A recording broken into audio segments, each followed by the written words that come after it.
আমি বলতে চাচ্ছি যে এ দেশে বর্তমানে ইসলামের সবচেয়ে বড় ক্রাইসিস পিরিয়ড। এই পিরিয়ড থেকে উত্তরণ করতে হলে মিথ্যাচারের পর মিথ্যাচারকে রুখতে হবে, বন্ডামিকে রুখতে হবে, ছলচাতুরিকে রুখতে হবে, বানোয়াট ফেককে রুখতে হবে, ইসলামকে কারো মন গড়া ব্যক্তির স্বার্থে ব্যবহার করতে দিতে রুখতে হবে।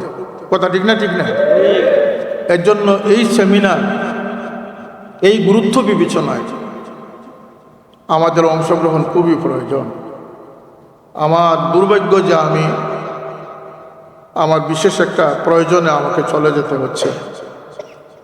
আশা করি আমাদের প্রিন্সিপাল সাহেব মোহতারম সহ উলামায়ে কেরামগণ বয়ান করবেন, আব্বাসী সাহেব এবং আজহারি সাহেবদের মতো স্কলাররা উপস্থিত হবেন, তাদের বয়ান হবে।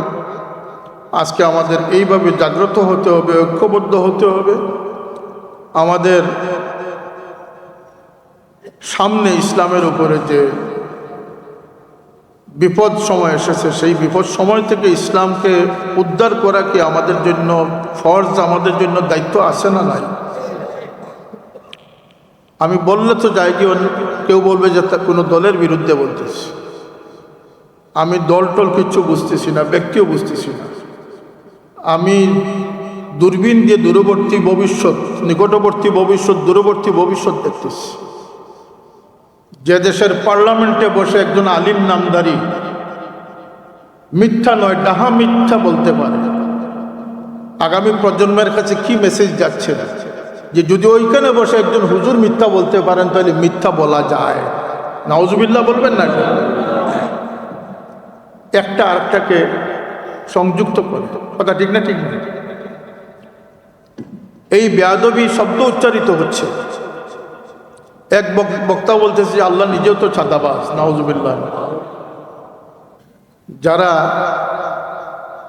গরুর অন্ডকোষের ফতোয়া দিতে পারে, ফতোয়া দিতে দিতে গরুর অন্ডকোষের ফতোয়া দিতে পারে, এত বড় ফকি, এত বড় মুফাক্কির, তাদের মুখে কোনোদিন না মক্কাতুল মুকাররমা না মদিনাতুল মুনাওয়ারার ফজিলতের কোনো বয়ান শুনবেন। কথা ঠিক না? আমি আপনাদেরকে সতর্ক করার জন্য বলতেছি। না খুলাফায়ে রাশিদিনের কোনো মানাকিবের বয়ান তাদের কাছে শুনবেন, না আল্লাহর হাবিব সাল্লাল্লাহু আলাইহি সাল্লামের বারাকাতে মুস্তাফার বয়ান শুনবেন। কারণ এটা তাদের স্বভাব বিরুদ্ধ। তারা ওই সমস্ত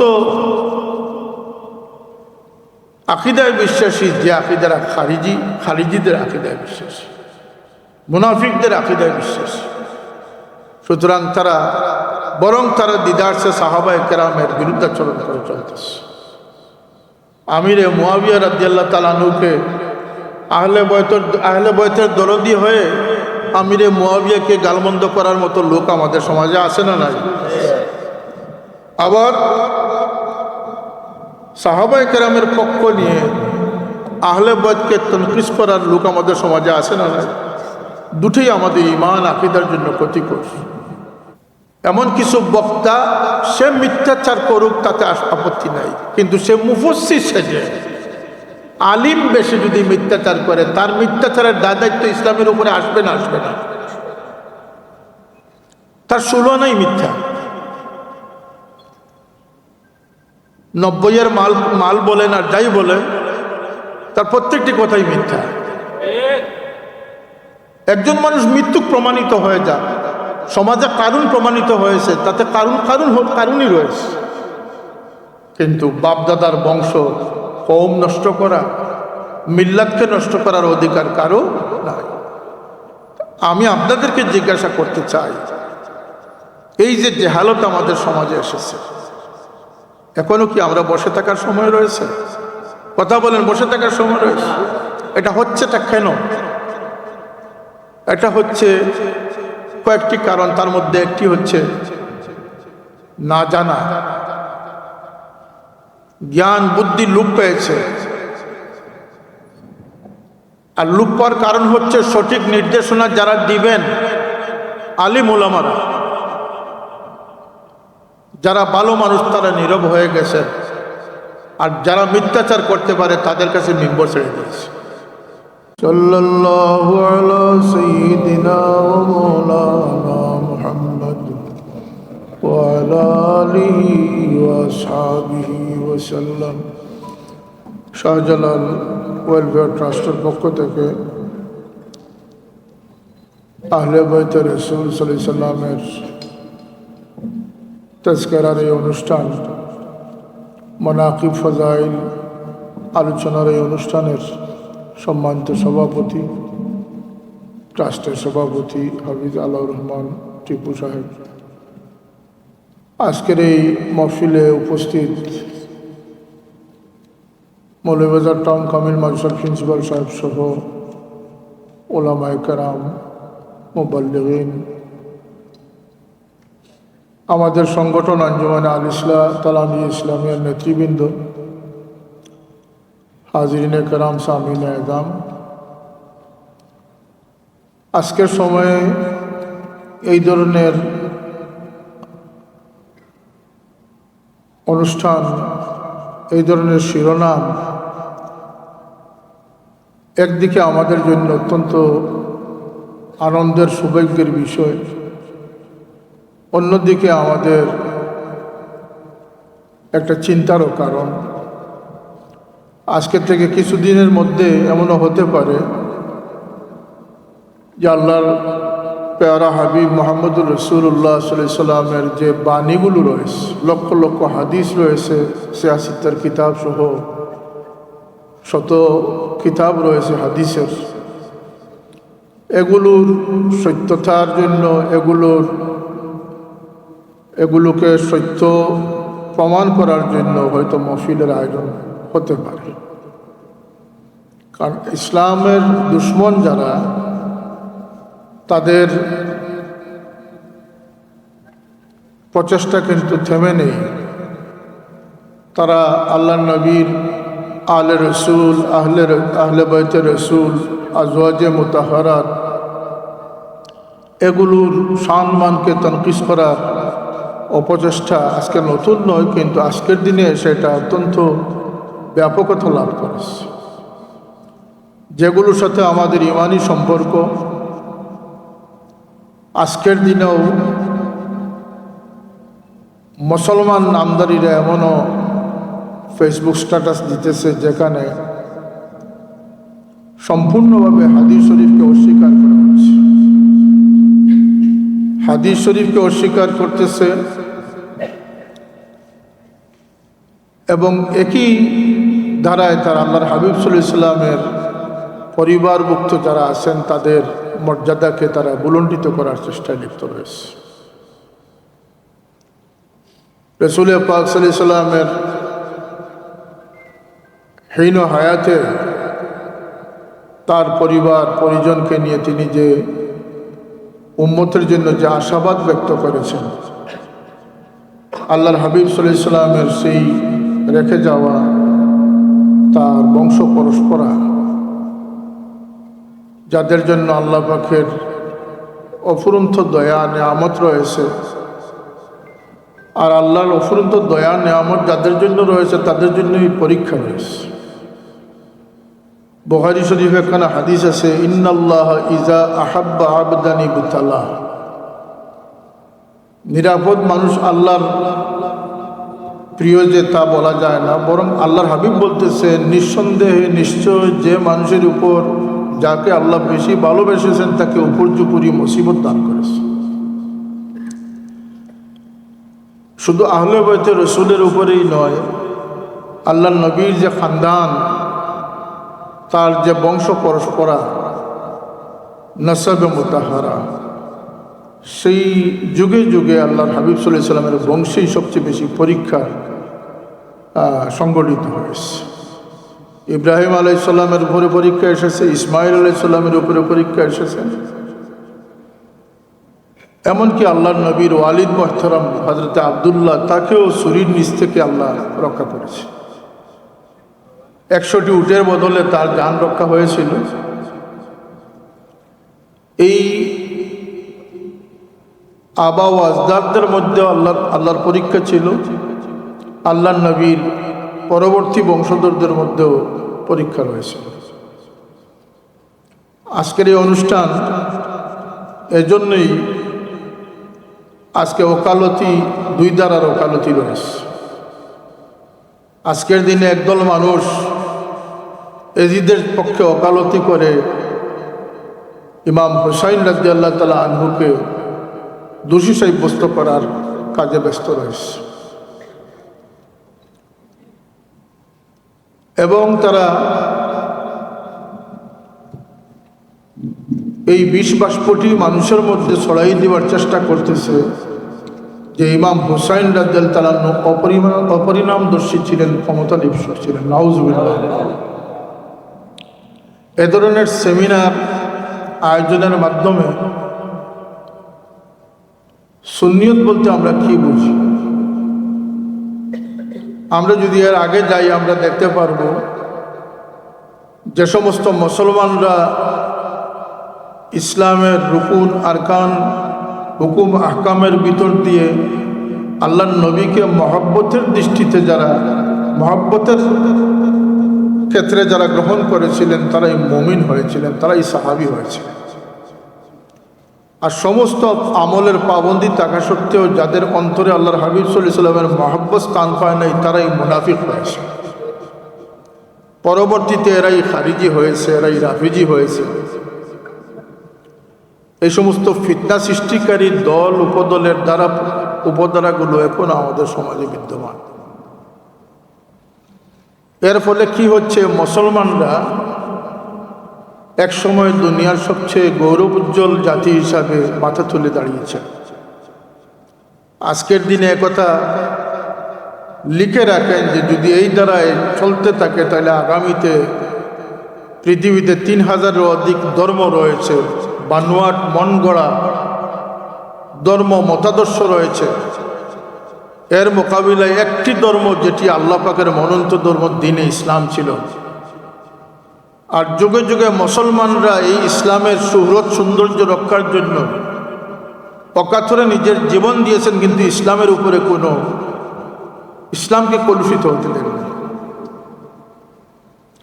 আজকে এই সমস্ত দ্বিধাদ্বন্দ্বতার কারণে ইত্তাখাযান নাস রুউসান জুহালা ফাসুইলু ফাফতাউ বিগাইরি ইলমিন ফাদাল্লু আদাল্লু। জাহিলদেরকে মানুষ আলিম বিবেচনা করে মুক্তদা বানাবে, তাদের কাছে ফতোয়া জিজ্ঞেস করবে, তারা মন গড়া ফতোয়া দিবে, নিজেরাও গুমরা হবে, অন্যকে গুমরা করবে। বেয়াদবির পর বেয়াদবি সৃষ্টি হচ্ছে, মিথ্যাচার, এমন জঘন্য মিথ্যাচার, রেওয়াজ রসুম সৃষ্টি হচ্ছে।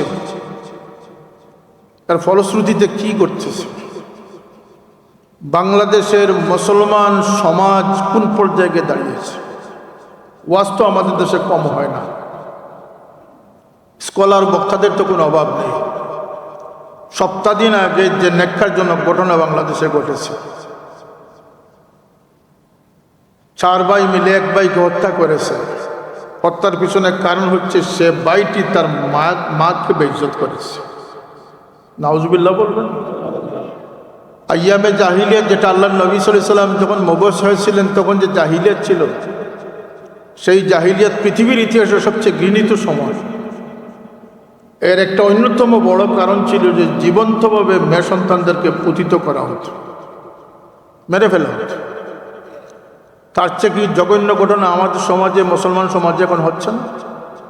একজন মার লাশ 7-8 দিন পরে গলিত অবস্থায় ঘর থেকে উদ্ধার করা হলো।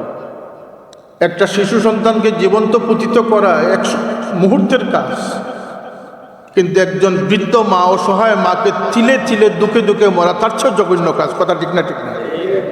তাইলে সেই জাহিলিয়াতকে এই জাহিলিয়াত হার মানিয়েছে। 4 ভাই এক ভাইকে পিটিয়ে হত্যা করেছে। পিছনে কারণ ছিল যে ওই ভাইটি তার মায়ের সাথে বদকারি করেছে। নাউজুবিল্লাহ। এটাও কি আমাদের শোনার বাকি রয়েছে? পৃথিবীর সবচেয়ে আফ্রিকার জঙ্গলে যারা বসবাস করে, ভারতের নাগাল্যান্ডে যারা বসবাস করে, যারা ধর্ম বলতে কোনো অস্তিত্বই মানে না, যারা জীবনেও কোনো পবিত্রতার দ্বার ধারে না, না খাদ্যের ক্ষেত্রে কোনো ভালো মন্দর বাস বিচার করে, যা পায় তা খায়, পাহাড়ি নাগা যারা, তাদের সমাজেও মায়ের কদর রয়েছে। কিন্তু আজকে আমাদের দেশের তরবিয়ত গেল কোথায়, আমাদের দেশের শিক্ষা গেল কোথায়, আমাদের দেশের সংস্কৃতি গেল কোথায়, যে আজকে এই সমস্ত কথা শুনতে হচ্ছে। বাবার বিরুদ্ধে মেয়ের অভিযোগ, নাউজুবিল্লাহ, বাবার বিরুদ্ধে মেয়ের অভিযোগ, বৃদ্ধ উস্তাদের বিরুদ্ধে শিশু বাচ্চার অভিযোগ, হচ্ছে না? হচ্ছে না? বৃদ্ধ উস্তাদের বিরুদ্ধে শিশু বাচ্চাদের অভিযোগ। এ দেশে যখন সামরিক শাসন কোনো দেশে হয়, ইমার্জেন্সি সিচুয়েশন,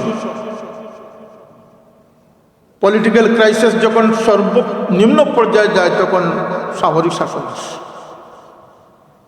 আমি বলতে চাচ্ছি যে এ দেশে বর্তমানে ইসলামের সবচেয়ে বড় ক্রাইসিস পিরিয়ড। এই পিরিয়ড থেকে উত্তরণ করতে হলে মিথ্যাচারের পর মিথ্যাচারকে রুখতে হবে, বন্ডামিকে রুখতে হবে, ছলচাতুরিকে রুখতে হবে, বানোয়াট ফেককে রুখতে হবে, ইসলামকে কারো মন গড়া ব্যক্তির স্বার্থে ব্যবহার করতে দিতে রুখতে হবে। কথা ঠিক না? ঠিক না? এর জন্য এই সেমিনার, এই গুরুত্ব বিবেচনায় আমাদের অংশগ্রহণ খুবই প্রয়োজন। আমার দুর্ভাগ্য যে আমি আমার বিশেষ একটা প্রয়োজনে আমাকে চলে যেতে হচ্ছে। আশা করি আমাদের প্রিন্সিপাল সাহেব মোহতারম সহ উলামায়ে কেরামগণ বয়ান করবেন, আব্বাসী সাহেব এবং আজহারি সাহেবদের মতো স্কলাররা উপস্থিত হবেন, তাদের বয়ান হবে। আজকে আমাদের এইভাবে জাগ্রত হতে হবে, ঐক্যবদ্ধ হতে হবে। আমাদের সামনে ইসলামের উপরে যে বিপদ সময় এসেছে, সেই বিপদ সময় থেকে ইসলামকে উদ্ধার করা কি আমাদের জন্য ফরজ, আমাদের জন্য দায়িত্ব আছে না নাই? আমি বললে তো যাই কি কেউ বলবে যে তা কোনো দলের বিরুদ্ধে বলতেছি। আমি দল টল কিচ্ছু বুঝতেছি না, ব্যক্তিও বুঝতেছি না। আমি দূরবীন দিয়ে দূরবর্তী ভবিষ্যৎ, নিকটবর্তী ভবিষ্যৎ, দূরবর্তী ভবিষ্যৎ দেখতেছি।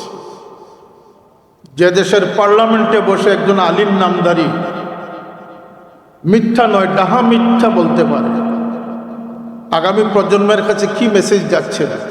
যে যদি ওইখানে বসে একজন হুজুর মিথ্যা বলতে পারেন, তাহলে মিথ্যা বলা যায়। নাউজুবিল্লাহ বলবেন না? একটা আরেকটাকে সংযুক্ত করে, কথা ঠিক না? ঠিক না? এই বেয়াদবি শব্দ উচ্চারিত হচ্ছে। এক বক্তা বলতেছে আল্লাহ নিজেও তো চাঁদাবাজ, নাউজুবিল্লাহ। 1400 বৎসরের যে পরিভাষা আছে, আল্লাহর নবীর শানে হোক, আজওয়াজে মুতাহারাতের শানে হোক, আল্লাহর নবীর স্ত্রীগণ কিন্তু আহলে বাইত। সূরা আহজাব 22 জায়গায় মুআন্নাসের সিগা ব্যবহার করা হয়েছে, আর একটি জায়গায় মুযাক্কারের সিগা ব্যবহার করা হয়েছে। ইউরিদুল্লাহু লিইউযহিবা আনকুম, আনকুন্না বলা হয় না। এর একটি ব্যাখ্যা তাফসীরে রয়েছে। এখানে আল্লাহর নবীর পরিবারের পবিত্রতা বর্ণনা করা হয়েছে, কিন্তু এই পরিবারভুক্ত 3 হস্তি যারা মুআন্নাস সিগা হলে যারা এটাতে অন্তর্ভুক্ত হতে পারে না, এই জন্য আল্লাহ এখানে মুযাক্কার সিগা ব্যবহার করেছে।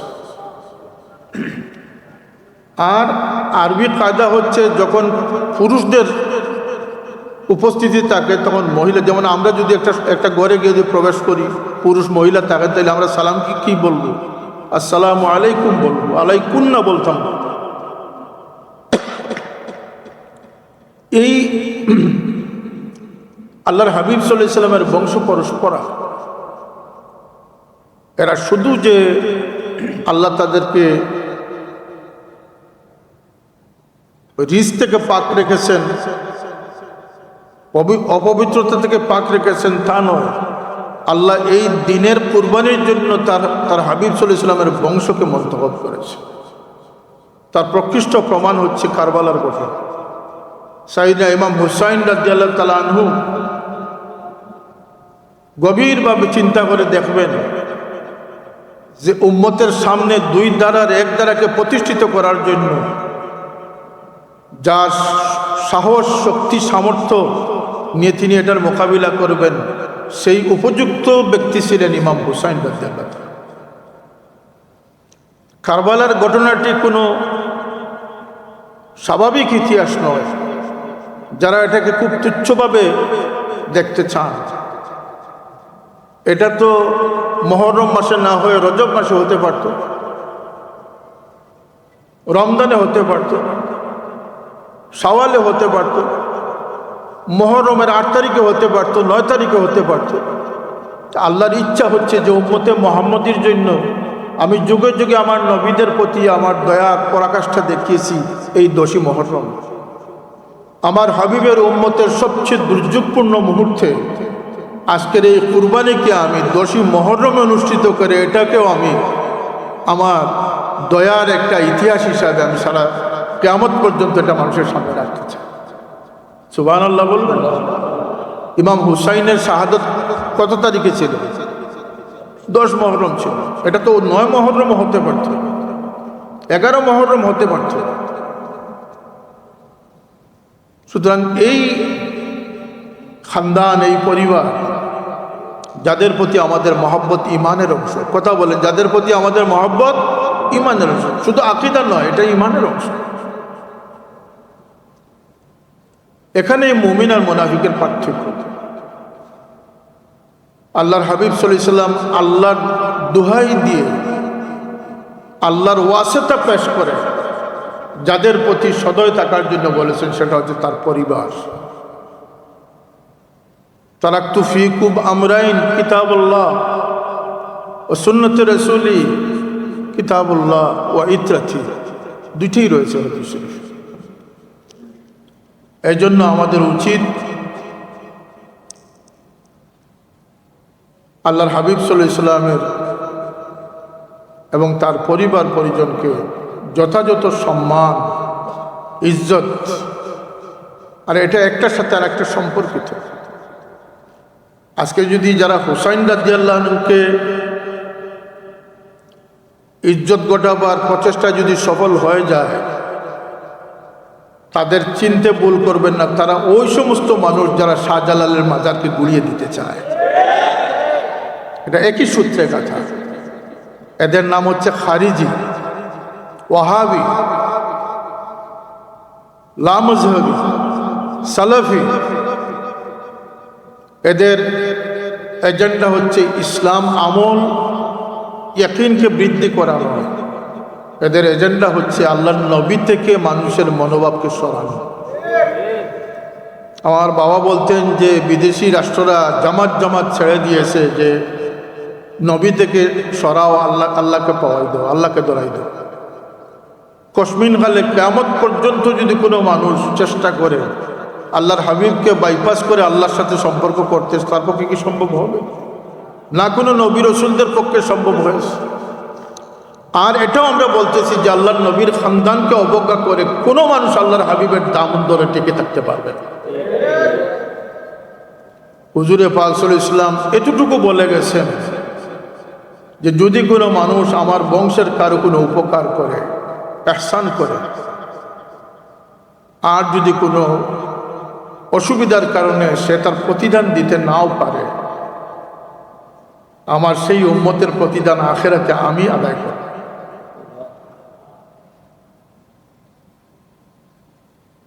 এদের ধারাবাহিকতাকে আমরা সম্মান করব। যারা গরুর অন্ডকোষের ফতোয়া দিতে পারে, ফতোয়া দিতে দিতে গরুর অন্ডকোষের ফতোয়া দিতে পারে, এত বড় ফকি, এত বড় মুফাক্কির, তাদের মুখে কোনোদিন না মক্কাতুল মুকাররমা না মদিনাতুল মুনাওয়ারার ফজিলতের কোনো বয়ান শুনবেন। কথা ঠিক না? আমি আপনাদেরকে সতর্ক করার জন্য বলতেছি। না খুলাফায়ে রাশিদিনের কোনো মানাকিবের বয়ান তাদের কাছে শুনবেন, না আল্লাহর হাবিব সাল্লাল্লাহু আলাইহি সাল্লামের বারাকাতে মুস্তাফার বয়ান শুনতেন। কারণ এটা তাদের স্বভাব বিরুদ্ধ। তারা ওই সমস্ত আকীদায় বিশ্বাসী যে আকীদারা খারিজিদের আকীদায় বিশ্বাসী, মুনাফিকদের আকীদায় বিশ্বাসী। সুতরাং তারা দিদারসে সাহাবায়ে কেরামের বিরুদ্ধাচরণ করে চলতেছে। আমিরে মুয়াবিয়া রাদিয়াল্লাহু তাআলা আনহুকে আহলে বয়তের দরদি হয়ে আমিরে মুয়াবিয়াকে গালমন্দ করার মতো লোক আমাদের সমাজে আছে না নাই? আবার সাহাবায়ে কেরামের পক্ষ নিয়ে আহলে বয়তকে তনকিস করার লোক আমাদের সমাজে আছে না নাই? দুটোই আমাদের ঈমান আকীদার জন্য ক্ষতিকর। আমরা যে সংগঠন করি আঞ্জুমানে আল ইসলাহ তালামজি ইসলামিয়া, আমাদের সবচেয়ে বড় একটি দায়িত্ব হচ্ছে যে ঈমান আল্লাহর হাবিব সাল্লাল্লাহু আলাইহি সাল্লামে তার জীবনের অনেক কষ্টসাধ্য ব্যাপার হিসাবে তিনি দিনকে সাজিয়েছেন। এই দিনকে সাজানোর জন্য সলক্ষ সাহাবী যে কষ্ট স্বীকার করেছেন, বিনিময়ে মদিনায় তৈয়বাতে আল্লাহর হাবিব সাল্লাল্লাহু আলাইহি সাল্লাম একটি পাক সাফ সুতরা একটি দিন উম্মতের জন্য উপহার দিয়ে গেছে। যে দিনটি এমনভাবে প্রতিষ্ঠিত হয়েছিল, যারা জাহিলিয়াতের যুগে মস্ত বড় পাপী ছিলেন, সেই ইসলামের ছায়াতলে এসে তারা মস্ত বড় আবিদে পরিণত হয়েছে। খিয়ারুকুম ফিল জাহিলিয়াতে খিয়ারুকুম ফিল ইসলাম, সেই মেধা ইসলামের দিকে তারা কাজে লাগিয়েছে। তাদের এই এত প্রচেষ্টা, ওমর রাদিয়াল্লাহু আনহু খেলাফত আমলে এক বকরির মাথা হাদিয়া দেওয়া হয়েছিল প্রতিবেশীকে, তিনি আরেকজনকে 7 গোট চক্কর দিয়ে এসে আবার আগের করে উপস্থিত হয়েছে। সুবহানাল্লাহ বলবেন। এটা ছিল ইসলাম সমাজ ব্যবস্থা। বাবার কাতিলকে ক্ষমা করে দিয়েছেন ওমর রাদিয়াল্লাহু আনহু আদালতে। এটা ছিল ইসলামী সম্প্রীতি, বদান্যতা। সেই যুগ কোথায় গেল? আউলিয়া কেরাম যুগে যুগে সলফে সালেহিন সেই ধারাকে বহন করেছেন। আজকে সে আউলিয়া কেরামদের হাত থেকে স্কলারদের হাতে ইসলাম চলে গেছে। আর যে যার মন গড়া অবস্থা ইসলামকে ব্যবহার করে তার ব্যক্তি স্বার্থ সে তার পেটের পূজা করতেছে। এই সমস্ত কর্মকাণ্ডের মোকাবিলায় একটি কম প্রতিষ্ঠিত হবে যাদের মধ্যে বিবেক বুদ্ধি কাজ করবে, আদব শিষ্টাচার কাজ করবে, মান্যতা কাজ করবে, বদান্যতা কাজ করবে, যারা একে অন্যের জন্য ছাড় দিবে, গালিগুজব গীবত থেকে বেঁচে থাকবে, আর জঘন্যতম মিথ্যাচার থেকে। আর মিথ্যা হচ্ছে উম্মুল খতায়া, সকল গুনার মা হচ্ছে মিথ্যা। কিন্তু আজকে যেভাবে মিথ্যাকে প্রমোট করা হচ্ছে, সর্বোচ্চ স্থান থেকে মিথ্যাকে প্রমোট করা হচ্ছে। এমন কিছু বক্তা, সে মিথ্যাচার করুক তাতে আপত্তি নাই, কিন্তু সে মুফাসসির সেজে আলিম বেশি যদি মিথ্যাচার করে, তার মিথ্যাচারের দায়িত্ব ইসলামের উপরে আসবে না। তার সুলনাই মিথ্যা। 90-এর মাল বলেন আর যাই বলেন, তার প্রত্যেকটি কথাই মিথ্যা। একজন মানুষ মৃত্যু প্রমাণিত হয়ে যাক, সমাজে কারণ প্রমাণিত হয়েছে, তাতে কারণই রয়েছে। কিন্তু বাপদাদার বংশ কওম নষ্ট করা, মিল্লাতকে নষ্ট করার অধিকার কারো নাই। আমি আপনাদেরকে জিজ্ঞাসা করতে চাই, এই যে জেহালত আমাদের সমাজে এসেছে, এখনো কি আমরা বসে থাকার সময় রয়েছে? কথা বলেন, বসে থাকার সময় রয়েছে? এটা হচ্ছেটা কেন? এটা হচ্ছে কয়েকটি কারণ। তার মধ্যে একটি হচ্ছে না জানা, জ্ঞান বুদ্ধি লোপ পেয়েছে। আর লোপ পাওয়ার কারণ হচ্ছে সঠিক নির্দেশনা যারা দিবেন আলিম ওলামারা, যারা ভালো মানুষ তারা নীরব হয়ে গেছে, আর যারা মিথ্যাচার করতে পারে তাদের কাছে মিম্বর ছেড়ে দিয়েছে। আল্লাহর ওয়াস্তে যে যে অবস্থানে আছেন, ইমাম সাহেব তার মহল্লাবাসীকে হেদায়েতের দায়িত্ব যদি পালন করেন, তার মিম্বরকে যদি তিনি কাজে লাগাতে পারেন, মাদ্রাসার প্রিন্সিপাল 500-800 ছাত্রকে যদি তিনি মোটিভেট করতে পারেন, প্রত্যেকের আঙ্গিনায় এমন শক্তি রয়েছে, আর না হয় আপনার পরিবার তো আপনার হাতে রয়েছে। কথা ঠিক না? ঠিক না? আল্লাহর নবীর সিরতের আলোচনা, ইসলামের সেই সোনালী যুগের ইতিহাস, সেই তহজিব তমদ্দুনের কথা মানুষের সামনে তুলে ধরা ছাড়া আমরা যত বেশি আল্লাহর নবী সাল্লাল্লাহু আলাইহি সাল্লামের দামনকে আঁকড়ে ধরব, তার ইত্তেবা করব, সাহাবায়ে কেরামদেরকে আমাদের আদর্শ আইডিয়াল যতক্ষণ আমরা বানাতে পারব। এই রাস্তাঘাটে দেখা যায় বিদেশের পতাকা দিয়ে পোশাক বা জার্সি পরে, তাদেরকে আপনি যদি বলেন যে মদিনায় তৈবার এই সিম্বলটি তুমি ব্যবহার করো, সে কিন্তু সেটা করবে। এই যে অবস্থা আমাদের সমাজের, যদি এইভাবেই রসাতলে যেতে থাকে তাহলে কিন্তু আমাদের বড়া ডুবিয়ার সময় লাগবে না। আর যদি আমরা সুচ্চার হই, এটা ইতিহাস বলতেছে সময় সময় এইভাবে বড়া ডুবির পর্যায়ে চলে গেছিল, কিন্তু মর্দে মুমিনরা জেগে উঠেছে, সেই বাতিল পরাভূত হয়েছে, সত্য বিজয়ী হয়েছে। সেটা আজ সম্ভব না? সম্ভব না। সম্ভব না? সম্ভব না। এটা শুধু আমাদের সম্বিত ফিরিয়ে আনা প্রয়োজন, আমাদের মধ্যে জজবাত সৃষ্টি করার প্রয়োজন। আমরা যদি সচেতন হয়ে যাই, সজাগ হয়ে যাই, অনেক নিউজ পড়ে কোনো মানুষের চোখের পাতাও নড়ে না, আর কারো হার্টে কম্পন সৃষ্টি হয়। দুই ব্যক্তির ফিকির কিন্তু সমান না। ওলামায়ে কেরামদের উদ্দেশ্যে বলবো, বক্তৃতা বয়ানের কোনো পয়েন্ট পান না, জীবনেও পয়েন্ট পাবেন না। মুখস্থ করে গিয়ে বক্তৃতা দেওয়া যায় না। হ্যাঁ, নোট নিলে কিছুটা সহায়তা হয়।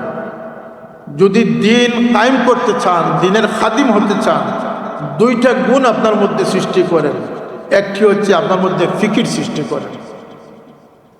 যদি আপনি মুফক্কির হতে পারেন, ফিকিরকারী হতে পারেন, আর যদি খয়েরখা বনতে পারেন, তাহলে আপনার সাবজেক্টের কোনো অভাব হবে না, আপনার দ্বারা মানুষের হেদায়েত সম্ভব হবে। আমি সর্বস্তরের সকলের কাছে আমি গুজারিশ রাখতেছি, আমি এই মহফিলে পরবর্তীতে থাকা সম্ভব হচ্ছে না, আমার বিশেষ প্রয়োজন, কিন্তু এ ধরনের মহফিল হোক, মানুষ আল্লাহ নবীর সিরত সুরত ফজাইল মানাকিব আহলে বাইতের ফজিলত সম্পর্কে মানুষ জানুক। কারণ এক সময় চেষ্টা করা হয়েছিল নবীকে আমাদের মতো বড় ভাইয়ের মতো মানুষ বলে আমাদেরকে বেঈমান বানানোর চেষ্টা করা হয়েছিল। ওইখানে তারা ব্যর্থ হয়েছে, তাদের পক্ষে সেটা সম্ভব হয় না। এখন তারা এসেছে আহলে বাইতে রাসূল, আজওয়াজে মুতাহহারাত। যদি আল্লাহ নবীর বংশ পরস্পরকে কলুষিত করতে পারে, তাহলে নবীর প্রতি মানুষের মনোভাব ভালো হবে না মন্দ সৃষ্টি হবে? মন্দ সৃষ্টি হবে। হাসান হুসাইনকে তারা ধরছে, এক সময় আল্লাহ নবীর মা বাবার পিছনে লেগেছিল। হাসান হুসাইন, হাসানাইন ইমামাইনিল হুমামাইন, জান্নাতি নওজওয়ানদের সর্দার, যাদের খেল তামাশা দেখার জন্য জিবরিল উপস্থিত। হাসান এবং হুসাইনের মধ্যে লড়াই হচ্ছে, কুস্তি হচ্ছে, আল্লাহর হাবিব সাল্লাল্লাহু আলাইহি ওয়াসাল্লাম সামনে উপস্থিত। আল্লাহ নবী সাল্লাল্লাহু আলাইহি ওয়াসাল্লাম বলতেছেন, শাবাশ হুসাইন। কুস্তিতে কিন্তু শক্তি বেশি হাসানের, হুসাইন ছোট, কিন্তু আল্লাহ নবী বলতেছেন শাবাশ হুসাইন। সাইয়্যিদা কায়নাত ফাতেমা রাদিয়াল্লাহু তাআলা আনহা শুনতে শুনতে বলেন, ইয়া রাসূলুল্লাহ, আপনি কি হুসাইনকে বেশি মহব্বত করেন? আল্লাহ নবী বললেন, না, আমি কি করব, আমার পাশে জিবরিল দাঁড়ানো আছেন, তিনি হুসাইনকে শাবাশ দিতেছেন, আমি জিবরিলের সাথে হুসাইনকে শাবাশ দিতেছি। এরা এই দুই হস্তি যাদের সম্পর্কে আল্লাহ নবী বলেছেন যে এরা আমার চোখ ঠান্ডা করে, যাদের জন্য আল্লাহ নবী সাল্লাল্লাহু আলাইহি ওয়াসাল্লাম মিম্বর ছেড়ে চলে এসেছেন, যাদের খেয়াল খুশিকে মর্জিকে গুরুত্ব দেওয়ার জন্য আল্লাহ নবী সিজদাকে লম্বা থেকে লম্বা করে, এগুলো হাদিস। জুমার খুতবা আল্লাহ নবী দিতেছেন, যে খুতবাটি ওয়াজিব, আল্লাহ নবী মিম্বরে দাঁড়ায় খুতবা দিতেছেন, আচমকা দুই ভাই এসে দরজার সামনে উপস্থিত। আল্লাহ নবী খুতবা বন্ধ করে মানুষকে এইভাবে চিরে গিয়ে দুই সন্তানকে কোলে নিয়ে এসে মিম্বরে বসিয়ে তারপরে আল্লাহ নবী খুতবা প্রদান করছেন। কিয়ামত পর্যন্ত এমন কোন শাহজাদা আসবেন যাদের জন্য খুতবা বন্ধ করা জায়েজ হবে? আল্লাহ নবী সিজদাত ইমামতিতে সিজদায় রয়েছেন, এগুলো হাদিস। সাহাবায়ে কেরাম যে অপেক্ষার পর অপেক্ষা, আল্লাহ নবী সিজদা থেকে উঠছেন না কেন? অনেকের ধারণা আসলো আল্লাহ নবী কি সিজদারত অবস্থায় ওফাত হয়ে গেছে।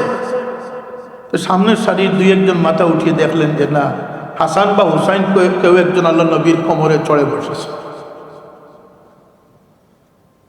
এক সাহাবী হাত বাড়িয়ে তাকে আনার চেষ্টা করতেছে, আল্লাহ নবী হাত দিয়ে ইশারা দিতেছেন যে না, তার মর্জি শেষ হোক। জান্নাতের নওজওয়ানদের সর্দার যিনি হবেন, আল্লাহর পেয়ারা তিনি হবেন, তার মর্জির খেলাফ কিছু করো না, তার মর্জিতে যখন তিনি নামবেন তখন আমি নামাজ সিজদা দেব। এই হস্তিদেরকে আজকে সমালোচনার পাত্রে এনে আজকে তাদেরকে বোঝানোর জন্য এই শিরোনামে মহফিল করার প্রয়োজন হয়েছে। আমরা আকীদাগতভাবে, দিনদারিগতভাবে আমরা কতটুকু নিষ্মনা হয়েছি, আমাদের ঈমান কতটুকু বিপদসংকুল পথ অতিক্রম করতেছে, এটা বোঝাবার আর কোনো প্রয়োজন। কথা বুঝে এসেছে আপনাদের?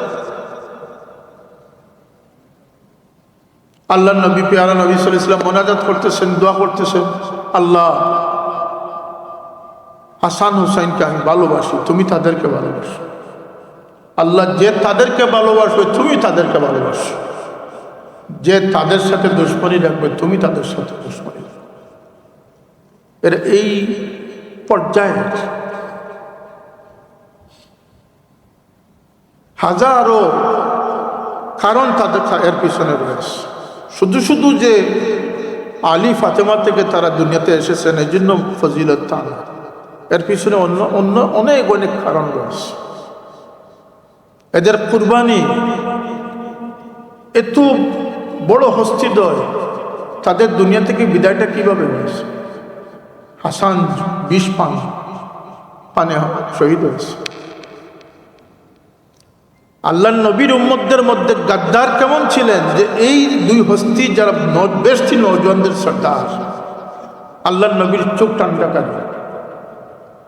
তাদের দুইজনের পরিণাম কি হলো? যে পৃথিবীর একজন সুদর্শন মানুষ ছিল ইমাম হাসান, ইমাম হুসাইন। হাসানের উপরিভাগ ছিল আল্লাহ নবী সাদৃশ, সুবহানাল্লাহ, আর পিছনে ছিল আলী রাদিয়াল্লাহু সাদৃশ, আর হুসাইনের উপর দিক ছিল আলী রাদিয়াল্লাহু সাদৃশ, আর নিচ দিক ছিল আল্লাহর হাবিব সাল্লাল্লাহু আলাইহি ওয়াসাল্লাম সাদৃশ। দুই ভাইয়ের কি পরিণাম হলো? একজন 20 পানে শাহাদাত বরণ করলেন, আর একজনকে মাথা থেকে, দেহ থেকে মাথা কেটে ফেলা হল। এবং কারা কারা? হুসাইন রাদিয়াল্লাহু আনহু জোহরের ওয়াক্ত শুরু হতে খবর দিলেন সীমারকে, বলল নামাজের জন্য, নামাজের বিরতি দিতে। সীমার বলল যে কোনো বিরতি নাই। কিন্তু ইমাম হুসাইন রাদিয়াল্লাহু আনহু তিনি পর্যায়ক্রমে তিনি জোহরের নামাজ আদায় করলেন। আল্লাহ নবী দুনিয়া থেকে যাওয়ার সময় বলেছিলেন যে সালাত, নামাজ যেন না সালাত, ওমা মালাকাত আইমানুকুম, তোমাদের দাসদাসী অধীনস্থদের সাথে যেন দুর্ব্যবহার না করো। আর ইমাম হুসাইন কি মেসেজ দিয়ে গেলেন যে আমি অবরুদ্ধ, আমার দানা পানি কিছু নেই, এমনকি হয়তো শ্বাস নেওয়ার মতো অক্সিজেন আমার সামনে নেই, কিন্তু হে আমার নানাজানের উম্মতরা, নমাজ ছেড়ো না। আমি আজকের দিনও জোহরের নামাজ আদায় না করে যদি তিনি শাহাদত বরণ করতেন, তার যদি কোনো অসুবিধা ছিল না। আগের কিছুক্ষণ আগে তিনি স্বপ্নে দেখেছেন যে আফা মৌলা আল্লাহর হাবিব সাল্লাল্লাহু আলাইহি ওয়াসাল্লাম তার জন্য অপেক্ষা করেন। সুবহানাল্লাহ। এরপরে আর তার নামাজের প্রয়োজন ছিল না। জান্নাতের সর্দারি তো তার জন্য আসি, কিন্তু এই উম্মতের জন্য মেসেজ দিয়ে গেছেন যে এই কারবালা যদি কারোর জন্য নামাজকে বিলম্বিত বা ছাড় দেওয়ার সুযোগ থাকতো, তাহলে ইমাম হুসাইনের জন্য থাকতো। কিন্তু সবচেয়ে বড় কথা হচ্ছে যে এর আগের ওয়াক্তের নামাজটা বা ৯ মুহররমের এশার নামাজটা ওই বিপক্ষ দলের সৈন্যরা কিন্তু ইমাম হুসাইন রাদিয়াল্লাহু আনহুর ইমামতিতে নামাজ আদায় করেছে। আর নামাজের শেষে তাশাহুদে গিয়ে পড়েছে আল্লাহুম্মা সাল্লি আলা সাইয়্যিদিনা মুহাম্মদ ওয়া আলা আলি সাইয়্যিদিনা মুহাম্মদ। পড়েন না আপনারা, আল্লাহুম্মা সাল্লি আলা সাইয়্যিদিনা মুহাম্মদ ওয়া আলা আলি মুহাম্মদ। এটাকে ভিন্নভাবে পড়তে হবে। আল্লাহ মুহাম্মদ সাল্লাল্লাহু আলাইহি ওয়াসাল্লামের প্রতি দরুদ ওয়া আলা আলি মুহাম্মদ, এবং তার পরিবারকে এদের প্রতি দরুদ পড়েছে, আবার এদেরকে শহীদ করেছে। এ হচ্ছে আমাদের দুর্ভাগ্যের ইতিহাস। সেই মর্মান্তিক ইতিহাস আমাদের জন্য বেদনাদায়ক, কিন্তু সেখান থেকে আমাদের শিক্ষণীয় অনেক কিছু রয়েছে। এজিদের বিরুদ্ধাচরণ করে লম্বা লম্বা বক্তৃতা দিয়ে যদি মন মানসিকতা মেন্টালিটি যদি এজিদের পক্ষে থাকে, তাহলে সেই হুসাইনের দরদি হওয়ার কোনো সার্থকতা নেই। কথাটা বুঝে এসেছে? চলায় ফিরায় কথায় বার্তায় কাজে কর্মে যদি এজিদিয়ত থাকে, তাহলে হুসাইন হুসাইন বলে মাতম করার কোনো লাভ হবে না। হুসাইনের আদর্শকে টিকে রাখা তার সবচেয়ে বড় সবরে সারি ইসালে সব। যা হোক, আল্লাহ পাকে আমাদেরকে এই ধরনের চিন্তা ফিকির জাগ্রত রাখার তৌফিক আল্লাহ পাক আমাদেরকে দান করুন। আমি জোর দাবি রাখবো যে প্রতিটি মসজিদে, বিশেষ করে এই মাহে রবিউল আউয়াল সপ্তাহান্তে প্রতি মসজিদে মসজিদে সিরতের আলোচনা, প্রতি গড়ে প্রতিটা প্রতিষ্ঠানে সিরতের আলোচনা এবং মুসলমানদের সেই গৌরবোজ্জ্বল ইতিহাস, এগুলো আমাদের শিক্ষা নেওয়া খুবই প্রয়োজন। আমরা ফেসবুকের মুসলমান হয়ে গেছি, আমরা তাড়াহুড়ার মুসলমান হয়ে গেছি, মন গড়া বানোয়াট কর্মকাণ্ডের মুসলমান হয়ে যাচ্ছি। কথা ঠিক না? ঠিক না? আমাদেরকে সেই আমাদের গোড়ায় যেতে হবে, আমাদের আসলে যেতে হবে। বড় সাহেব আমাকে একটি শের শিক্ষা দিয়েছিলেন যে পয়িস্তারা শজর সে উমিদে বাহার রাখ। কবি বলতেছেন, হে বৃক্ষের ডাল, যদি তুমি বসন্তে ফল ফুল চাও, তাহলে তোমার মূল গাছের সাথে তুমি লেগে থাকো। তা আমাদেরকে নতুন পথে চললে হবে না। নতুন ইসলাম আছে না নাই? আমাদেরকে পুরাতন ইসলামের স্লোগান দিতে হবে, নারায়ে তাকবীর নারায়ে রিসালাতের স্লোগান দিতে হবে। এর জন্য আমাদের সংগঠনগুলো আমরা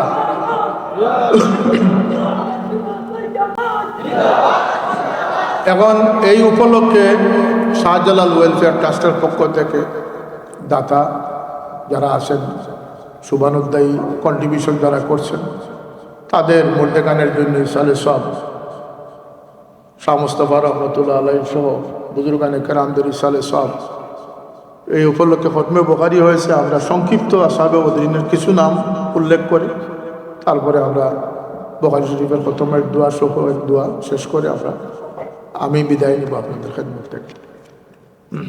আমিন। আলহামদুলিল্লাহ রাব্বিল আলামিন ওয়াসসালাতু ওয়াসসালামু আলা সাইয়্যিদিল মুরসালিন ওয়া আলা আলিহি ওয়া আসহাবিহি ওয়া আহলি বাইতিহি আজমাইন।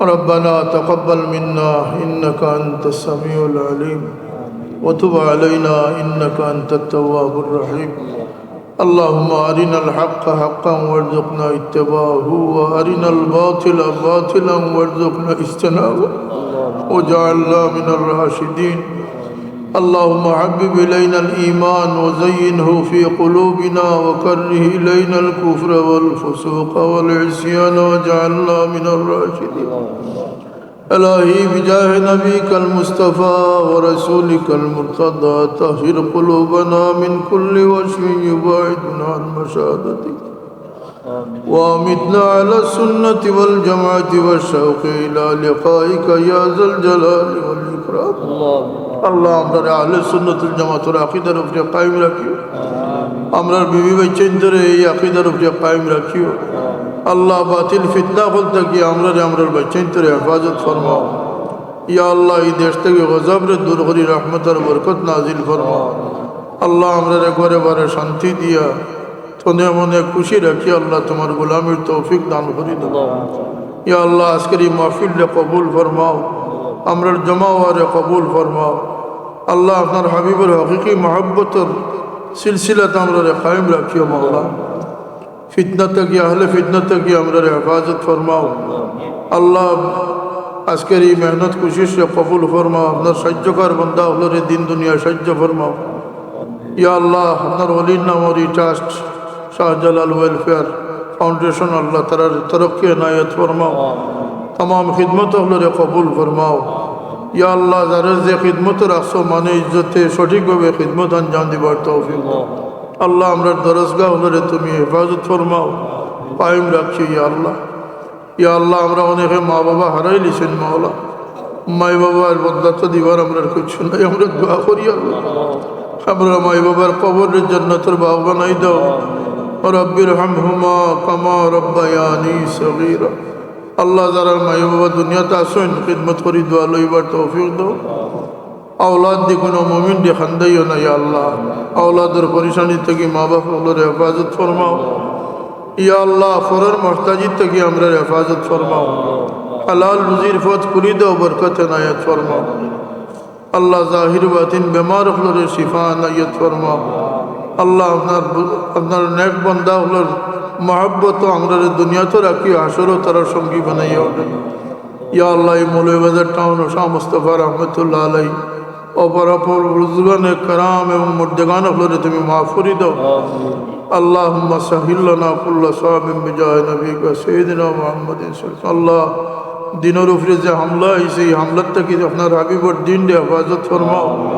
আমরা অদম হলার লাগে পাক মদিনার দুয়ার করে দাও আল্লাহ আপনার হাবিবর নিগাহে করম দিয়ে আমরা রে আলোকিত জীবন দান করি দেও অন্ধকার থেকে হেফাজত ফরমাও ও ফাওয়াদ আমরি ইলাল্লাহ আল্লাহ তালিব ইলম হলর সিনারে নূরে কুরআন দি মনোবর করে দাও আল্লাহ আমরা রে বালা চিন্তা লইয়া বালা খামো শামিল থাকবার তৌফিক দাও আল্লাহ আমরা বুজুর্গানে کرام খাস করে আমার পীর ও মুর্শিদের দরজাত রে বুলন্দ করে দাও ইয়া আল্লাহ আপনার ওলি হলর দেখাই দাও সেই পথ অনুযায়ী চলবার তৌফিক আমরা দান করে দাও মাওলা ও ফাওয়াদ আমরি ইলাল্লাহ ইন্নাল্লাহ বাসীরুম বিল ইবাদ আল্লাহ অসহায় মানুষের খিদমত করবার তৌফিক দাও আজকের এই খিদমত রে তুমি কবুল ফরমাও সুবহান রাব্বিকা রব্বিল ইজ্জতি আম্মা ইয়াসিফুন ওয়া সালামুন আলাল মুরসালিন ওয়াল হামদুলিল্লাহি রাব্বিল আলামিন।